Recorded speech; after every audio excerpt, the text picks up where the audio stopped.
तो कैसे हैं आप सब। बहुत दिनों से डिमांड था कि सॉल्यूशन चैप्टर स्टार्ट कीजिए।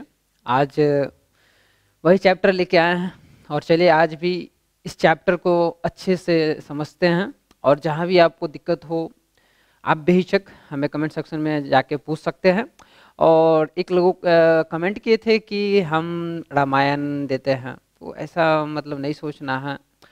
ठीक है, पढ़ाई कीजिए और हम जहाँ तक होता है इसको अच्छे से समझाने की कोशिश करते हैं ना। और जब कहीं भी कमी रह जाए तो कमेंट में बताइए, हम जरूर उसको इम्प्रूव करेंगे। तो चलिए स्टार्ट करते हैं। हमारा फर्स्ट क्वेश्चन है जो कि 2021 में आया हुआ है। Which one of the following is a colligative property. इन सभी ऑप्शन में से पूछा है कि कॉलिगेटिव प्रॉपर्टी कौन सा है। तो कॉलिगेटिव प्रॉपर्टी को समझने के लिए पहले हमें कुछ कंसेप्ट को समझना होगा। हम कंसेप्ट क्यों बताते हैं, बहुत स्टूडेंट को बोर लगता होगा, लेकिन नहीं, हम सभी को लेके चलेंगे ना। तो वहाँ पे कुछ कंसेप्ट बताना पड़ेगा क्योंकि बहुत ढेर सारा चैप्टर है और ढेर सारा चैप्टर को याद करने का एक ही तरीका है कि बार बार रिवीजन करना। हम क्वेश्चन बता देंगे, आप रट लीजिएगा, लेकिन कंसेप्ट पता रहेगा तो इसके बेसिस पे आएगा तो आप उसको सॉल्व कर सकते हैं अच्छे से। इसीलिए हम थोड़ा कंसेप्ट आपको बताते हैं। ठीक है, चलिए। कॉलिगेटिव प्रॉपर्टी जो होता है, ठीक है, वो होता है the property that depend upon the ratio of the number of solute. याद रखिएगा, ratio of the number of solute, number of solute. ठीक है, और सेम इसी कंसेप्ट पे 3 क्वेश्चन याद रखिएगा। आगे चलिए दिखाएंगे आपको। 3 क्वेश्चन है।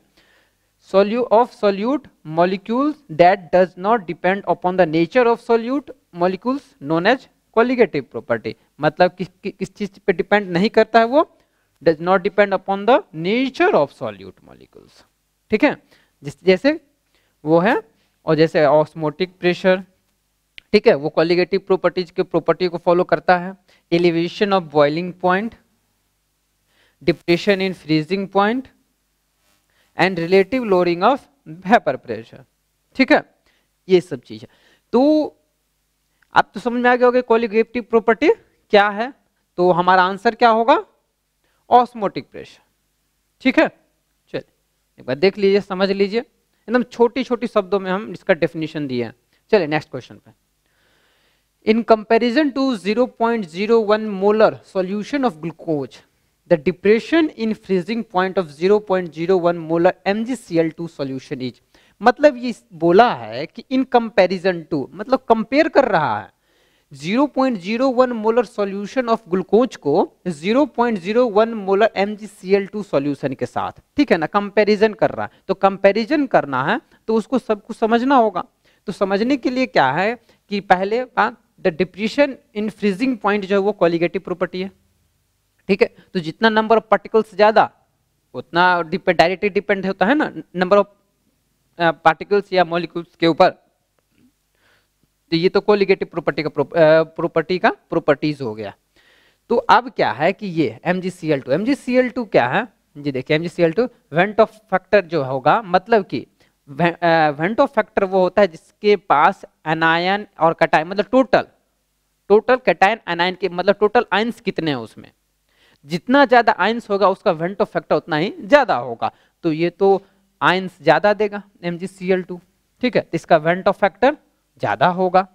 तो number of ions yielded when a molecule of MgCl2 gets dissociated in its aqueous solution is 3। मतलब कि MgCl2 जब टूटेगा, डिसोसिएट करेगा एक्वस में, मतलब पानी डाल ही के ना कोई चीज तोड़ा जाएगा, सूखा सूखा तो नहीं टूट जाएगा।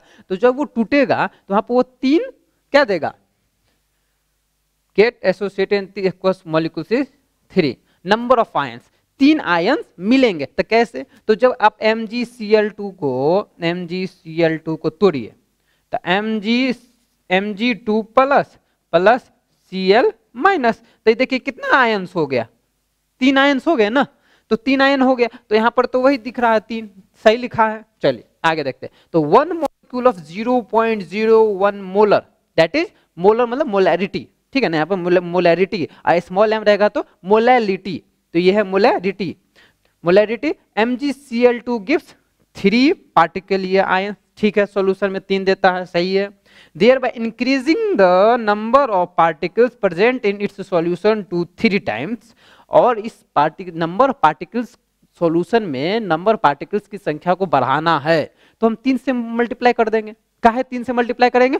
तो ये जो है एक्वस सॉल्यूशन में 3 आयन देता है ना, एक MgCl2 का मॉलिक्यूल 3 आयन देता है, ठीक है। तो it is because of this that depression in freezing point इतना 0.01 molar MgCl2 will be 3 times, ठीक है। तो 3 गुना कर देंगे ना तो ये जो ग्लूकोज के बराबर हो जाएगा, ठीक है। MgCl2 को 3 गुना कर दो तो ग्लूकोज के बराबर हो जाएगा। तो हमारा आंसर क्या हो जाएगा? About 3 times. हम अच्छे से लिख दिए, आप इसको समझ सकते हैं खुद से पढ़ के भी। ये सब को हम मिटा देते हैं खिचड़ी को। हमारा आंसर क्या हो जाएगा? ये अबाउट 3 टाइम्स, ठीक है। देखिए एक बार अच्छे से। चलिए नेक्स्ट क्वेश्चन पे। The van't Hoff factor of CaNO3 minus is, मतलब आप इसका वेंटो फैक्टर निकालना है। तो हम तो सीधी सी बात बोले वेंटो फैक्टर निकालना है तो नंबर ऑफ आयंस कैलकुलेट कर लीजिए। नंबर ऑफ कैलकुलेट करना है तो इस रिएक्शन को करके देख लीजिए, ठीक है ना। रिएक्शन को तोड़िए तो CaNO3 2 है ना, होल 2, तो इसको तोड़े Ca2 प्लस, ठीक है, plus 2NO3 minus, reaction balance कर दिए। यहाँ पर देखिए दूगो कटायन है, यहाँ पे एगो अनायन है, तो कितना आयंस हो गए? 3 आयंस हो गए। तो वेंटो फैक्टर कितना हो गया? 3 हो गया। तो आंसर हमारा क्या हो जाएगा? 3। इसका वेंटो फैक्टर क्या हो जाएगा? इस जो ये जो कंपाउंड है इसका वेंटो फैक्टर क्या हो जाएगा? 3, ठीक है। तो हमारा आंसर क्या हो जाएगा? 3। चलिए नेक्स्ट क्वेश्चन पे। Which is not affected by temperature, इन सभी में से जो टेम्परेचर के रिस्पेक्ट में अफेक्ट नहीं होता, मतलब टेम्परेचर का कोई प्रभाव नहीं होता है, किस पे नहीं पड़ता है? तो नॉर्मेलिटी, मोलैरिटी, इनमें से किस पे टेम्परेचर का फर्क नहीं पड़ता है? तो देखते हैं मोलैलिटी को क्या देखते हैं पहले। इसमें ना हम 2 कंसेप्ट को समझाएं, मोलैलिटी और मोलैरिटी, दोनों को डिफरेंशिएट कर दिए ताकि आप खुद में सोच सकते हैं कि ओ इतना इतना फर्क होता है। तो मोलैलिटी को देखते हैं। मोलैलिटी जो है उसका जो डेफिनेशन क्या होता है? तो उसका होता है number of moles of solvent पर किलोग्राम ऑफ सॉल्वेंट। पर किलोग्राम ऑफ सॉल्वेंट मतलब यहाँ मास आ गया, पर किलोग्राम तो मास आ गया। तो मास को कितना आप गर्म कर दो, जैसे लोहा को गर्म करो एक लिमिट टेम्परेचर पर, उसको लिक्विड में फॉर्म होने मत देना। तो देखता है उसमें देखते हैं ना कि उसके मास में कोई परिवर्तन नहीं होता है। भले वो एक शेप से दूसरे शेप में चला जाएगा लेकिन वो तो चेंज तो नहीं होता, उसके मास में कमी तो नहीं आ जाती है। फिर क्या बोला कि moles are proportional to mass, सही है, moles are proportional to mass. Molality में moles are proportional to mass. फिर mass remains constant at all temperature, line देखिए लिखा हुआ है mass remains constant at all temperature but molality does not change with temperature, ठीक है। मास जो है टेम्परेचर के रिस्पेक्ट में हमेशा बराबर रहेगा, लिखा हुआ भी है, हमने जो बोला वो सही बोला कि मास remains constant at all temperature पे मास हमेशा कांस्टेंट रहेगा but molality does not change with temperature, मतलब कि टेम्परेचर के साथ मोलैलिटी चेंज नहीं होगा, ठीक है। तो यहीं पे हमारा आंसर निकल गया, क्या होगा आंसर? मोलैलिटी, ठीक है। लेकिन आगे का लाइन देखिए कितना इंटरेस्टिंग है, मोलैरिटी चेंजेज विद टेम्परेचर। देखिए मोलैरिटी टेम्परेचर के साथ चेंज हो जाता है और मोलैरिटी क्या होता है? देखिए number of moles of solute पर लीटर ऑफ सॉल्यूशन। ओ यही कारण है कि मोलैरिटी टेम्परेचर के साथ चेंज हो जाता है। काहे कैसे? तो जब आप लीटर है ना, मतलब वॉल्यूम है, मतलब लिक्विड है तो उसको आप गर्म कीजिएगा तो इवेपोरेट बन के उड़ जाएगा, ठीक है। इसीलिए उसका जो मास होता है वो चेंज कर जाता है। तो molality is not affected by changes in temperature, इसीलिए मोलैलिटी पर कोई प्रभाव नहीं पड़ता जबकि मोलैरिटी पे प्रभाव पड़ता है टेम्परेचर का, ठीक है। एक बार देख लीजिए, नेक्स्ट क्वेश्चन पे चलते हैं। 234.2 ग्राम of sugar syrup contains 34.2 gram sugar. What is the molar concentration of the solution? Molal concentration वही है ना, मोलल कंसंट्रेशन मतलब मोलैलिटी पूछा है, मोलल कंसंट्रेशन मतलब मोलैलिटी पूछा है। तो मोलैलिटी निकालेंगे, सीधी सी बात है। तो आप लोगों को अच्छे से मोलैलिटी का फॉर्मूला, मोलैरिटी का फॉर्मूला, नॉर्मेलिटी, फॉर्मेलिटी इसका फॉर्मूला तो पता ही होगा, और नहीं पता होगा तो एकदम कहीं से भी याद करके भी एग्जाम में जरूर जाइएगा, एकदम जैसे हो, एकदम जैसे रटना है फॉर्मूला को एकदम रट के जाइएगा। तो चलिए निकालते हैं weight of water in sugar syrup. पहले हम वाटर, ठीक है ना, वेट ऑफ वाटर, वाटर का हम वेट पहले निकाल लेते हैं, सबसे पहले हम वेट निकाल लेते हैं वाटर का। तो वो हो गया 234.2 माइनस 34.2, ठीक है ना, देखिए यहाँ और यहाँ, तो इतना gram of sugar syrup content, इतना ग्राम ऑफ शुगर का सिरप, शुगर का सिरप है, मतलब एक तरह से मिक्सचर सॉल्यूशन, इसमें से हम इतना को घटा दिए, कितना आ गया 200 ग्राम, ठीक है। तो molecular weight of sugar, sugar का मॉलिक्यूलर वेट कितना होता है 342, ठीक है।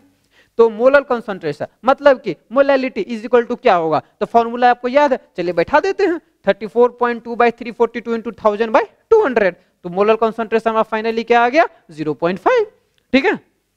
लेकिन यहीं पे हम लिख भी देते हैं कि मोलैलिटी का फॉर्मूला, मतलब फॉर्मूला बेसिकली फॉर्मूला जरूर याद कर लीजिए, इसीलिए यहाँ पे हम थोड़ा काम आपके लिए छोड़ रहे हैं ताकि आप एक बार इसको जरूर देखिए, जरूर नहीं हो तो किताब कम से उलटिए उस बहाने भी, ठीक है। वीडियो छोड़ के मत जाइए, काहे कि हम सोचिएगा कि नहीं बताए तो वीडियो छोड़ देंगे, नहीं, हम आपके लिए छोड़ रहे हैं ताकि आप इससे मेहनत तो करेंगे थोड़ा थोड़ा, फुल्ली किसी पे डिपेंड मत रहिए, ठीक है। चलिए तो हमारा ऑप्शन नंबर बी 0.5। चलिए next question, which of the following is the property of ideal solution, इन सभी में से आइडियल सॉल्यूशन का प्रॉपर्टी कौन है, ठीक है ना, कौन सा है। तो चलिए आइडियल सॉल्यूशन का एक कंसेप्ट बताते हैं।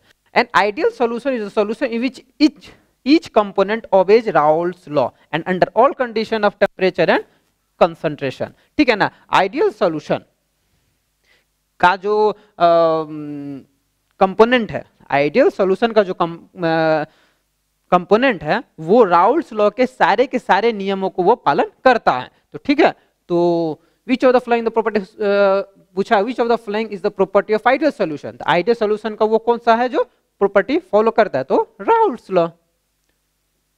मतलब कि एक अच्छे समझिए, आइडियल सॉल्यूशन है ना, आइडियल सॉल्यूशन वो राउल्ट्स लॉ के लॉ को फुल्ली ओबे करता है, नियम का पालन करता है, ठीक है, यही है। And ideal solution is solution in which each component, मतलब आइडियल सॉल्यूशन का एक एक कंपोनेंट राउल्ट्स लॉ के नियम को फॉलो करता है और हर एक कंडीशन को भी फॉलो करता है, under all condition of temperature and concentration, ठीक है। चलिए,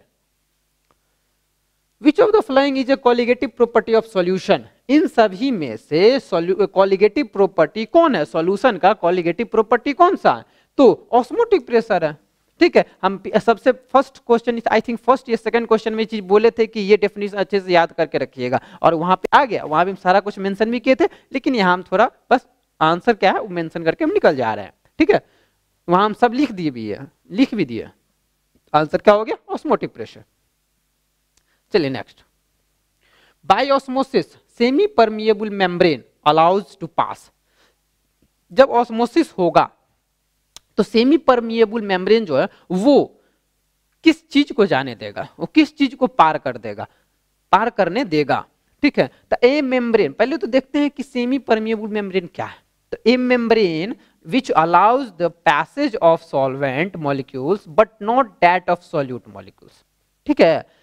सेमी परमिएबल मेम्ब्रेन जो है वो सॉल्वेंट को जाने देता है लेकिन सॉल्यूट को जाने नहीं देता है। When a solution is separated from the solvent by a membrane, it is known as semi permeable membrane, मतलब कि सॉल्वेंट को जो सॉल्वेंट को जाने दे और सॉल्यूट को जाने नहीं दे उसको क्या कहते हैं, semi permeable membrane.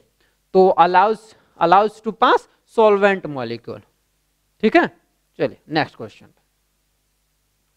Which of the following equation represent osmotic pressure, इन सभी में से कौन सा ऐसा इक्वेशन है जो ऑस्मोटिक प्रेशर को दिखाता है, दर्शाता है, तो वो है P is equal to CRT, ठीक है। ये सीधा एकदम रटने वाला क्वेश्चन है, एकदम रटने वाला क्वेश्चन है, याद होना चाहिए, ठीक है। चलिए next question, the boiling point of water decreases at high mountains because, ऊंची पहाड़ों पर अगर हम गए तो वहां पे बॉइलिंग पॉइंट ऑफ वाटर का जो बॉइलिंग पॉइंट है, मतलब ऐसा पॉइंट जिसपे वाटर बॉइल करना शुरू कर जाता है, वहां पे उसका टेम्परेचर घट क्यों जाता है, क्यों घट जाता है, कहा है कि वहां पर एटमॉस्फेरिक प्रेशर जो होता है वो घट जाता है, इसीलिए वहां पर पहाड़ पर एटमॉस्फेरिक प्रेशर घट जाता है। चलिए नेक्स्ट क्वेश्चन पे। The van't Hoff factor of 0.1 molar BaNO3 whole twice solution is 2.74। The degree of dissociation is, यहां पर डिग्री ऑफ डिसोसिएशन निकालना है, डिग्री ऑफ डिसोसिएशन। तो डिग्री ऑफ डिसोसिएशन निकालने के लिए चलिए देखते हैं क्या करते हैं। तो देखिए ये है ना, ये I जो है वो वेंटो फैक्टर है, ठीक है। तो I is equal to 1 + 2 alpha, ठीक है। तो इनिशियल स्टेप पे I is equal to 1 + alpha, और किसी टाइम t पे क्या बन गया, I इक्वल टू 1 + 2 अल्फा बन गया किसी टाइम t पे, और ये था इनिशियली, ठीक है ना, at t is equal to 0, ठीक है। और सॉल्यूशन क्या बना, कुछ नहीं, ठीक है। लेकिन at time t is equal to I मतलब van't Hoff factor is equal to 1 + 2 alpha, ठीक है। यहां पर चलिए रिएक्शन को एक बार देख लेते हैं। तो BaNO3 होल ट्वाइस है, जिसको तोड़िए तो Ba2+ हो गया, ठीक है, प्लस 2NO3-, तो यहां पर वेंटो फैक्टर कितना हो गया, 3, ठीक है ना, 3 हो गया। लेकिन हमारा मतलब क्वेश्चन में मतलब दे रखा है ना 2.74 है, लेकिन ऐसे आयंस को कैलकुलेट करेंगे तो कितना हो जाएगा, 2 1 3 हो जाएगा, ठीक है। एक चीज यहाँ भी क्लियर हो कर दिए हम। तो जब वेंटो फैक्टर दे दिया तो 2.74 इक्वल टू 1 + 2 अल्फा हो गया, ठीक है। चलिए आप तो कैलकुलेट कर ही सकते हैं, इतना तो आप आराम से कर लीजिएगा। तो कितना ओवरऑल कितना आ गया, 87%, ठीक है। तो डिग्री ऑफ डिसोसिएशन कितना आ गया, 87% आ गया। चलिए नेक्स्ट क्वेश्चन पे चलते हैं। A solution has an osmotic pressure of 0.0821 atm at 300 Kelvin. Its concentration would be, अब इसका कंसंट्रेशन निकालना है, क्या निकालना है, कंसंट्रेशन। और इसका ऑस्मोटिक प्रेशर दे दिया, देखिए इसका ऑस्मोटिक प्रेशर दे दिया और टेम्परेचर भी दे दिया। वो टेम्परेचर क्या चीज में है, केल्विन में है, ठीक है। तो it's concentration is equal to, तो pi is equal to CRT, ठीक है। तो C इज इक्वल टू मतलब concentration is equal to pi RT, ठीक है। तो C इज इक्वल टू हो गया पाई RT। तो इसको फॉर्मूला पे अब सब कुछ को हम बैठा दिए, ये तो गैस कांस्टेंट हो गया, ठीक है ना। देखिए ये तो गैस कांस्टेंट बैठा दिए, ये टेम्परेचर हो गया, ठीक है।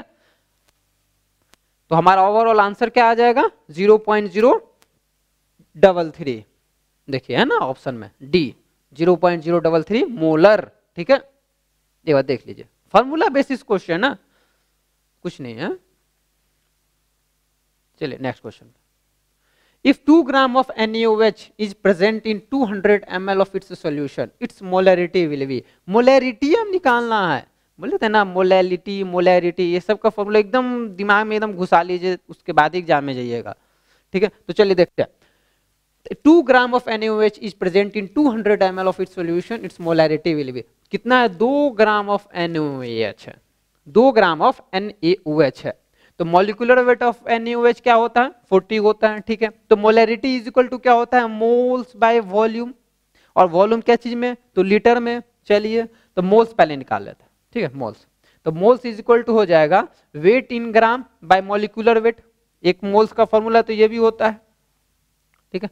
अब मोल्स तो बैठा दीजिए फॉर्मूला पे, given weight by molecular wait, तो 2 मोल्स ऑफ NaOH हो गया ये NaOH, ठीक है। तो moles of NaOH equal to 2/40, ठीक है। तो मोल्स कितना आ गया, 0.05 मोल आ गया, ठीक है, कोई दिक्कत नहीं ना।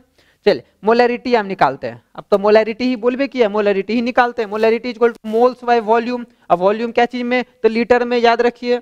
तो मोल्स कितना आएगा, 0.05 बाय 0.2, लीटर में चेंज कर लिए ना, लीटर 200 ml दिया था, इसको लीटर में तो 200/1000 कर लिए, तो 0.2 लीटर आ गया। तो 0.2 तो कितना आ गया, 0.25 मोलर। आंसर क्या आ जाएगा, 0.25 मोलर। चलिए नेक्स्ट क्वेश्चन पे चलते हैं।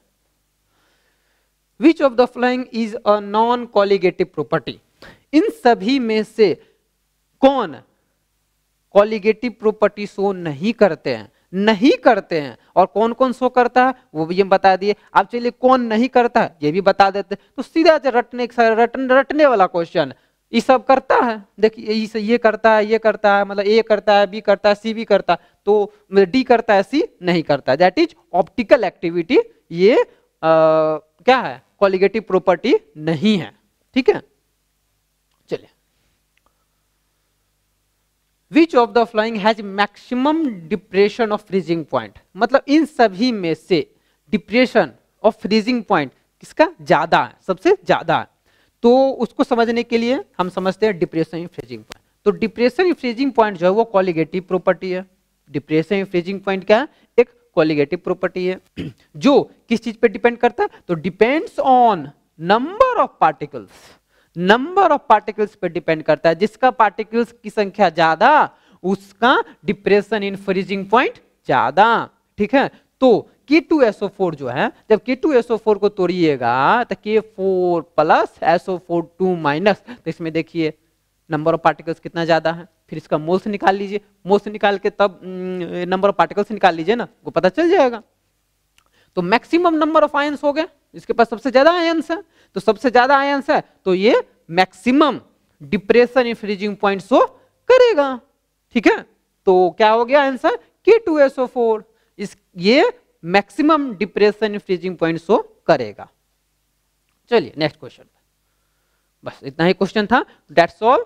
और अच्छे से इसको पढ़िएगा, रिवीजन कीजिएगा। सॉल्यूशन बहुत अच्छा चैप्टर है, बहुत इंटरेस्टिंग चैप्टर है, लेकिन इसमें कंफ्यूजन भी बहुत ज्यादा होता है, ठीक है। आई होप कि आप पढ़ रहे होंगे, और मस्ती कम कीजिए अभी क्योंकि आप एग्जाम बहुत नजदीक आ रहा है। That's all, have a nice day.